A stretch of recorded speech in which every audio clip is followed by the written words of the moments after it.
విశాఖపట్నంలో ICC chairman Jay Shah, బీసీసీసీఐ అధ్యక్షుడు region Binny, మంత్రి నారా లోకేష్, బీసీసీ పెద్దలు సందడి చేశారు.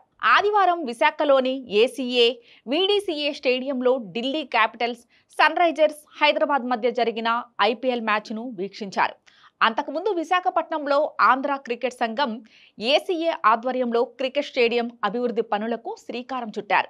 ఐపీఎల్ మ్యాచ్ సందర్భంగా ఐసీసీ చైర్మన్ జైషా, బీసీసీఐ అధ్యక్షుడు రోజర్ బిన్ని, మంత్రి నారా లోకేష్ ఈ పనుల శిలాఫలకాన్ని ఆవిష్కరించారు.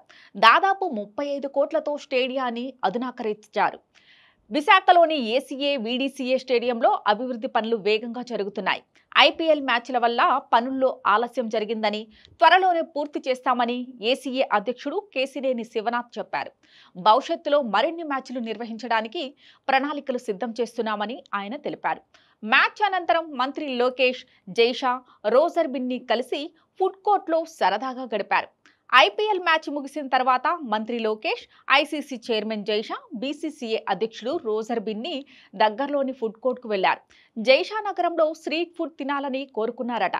దీంతో మంత్రి లోకేష్ వెంటనే ఏర్పాట్లు చేయాలని అధికారులను ఆదేశించారు.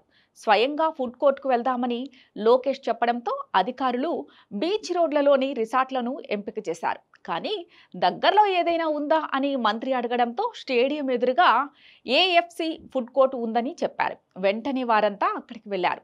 సుమారు అరగంటకు పైగా అక్కడ ఉంచి చాట్, పావుబాజీ రుచి చూశారు.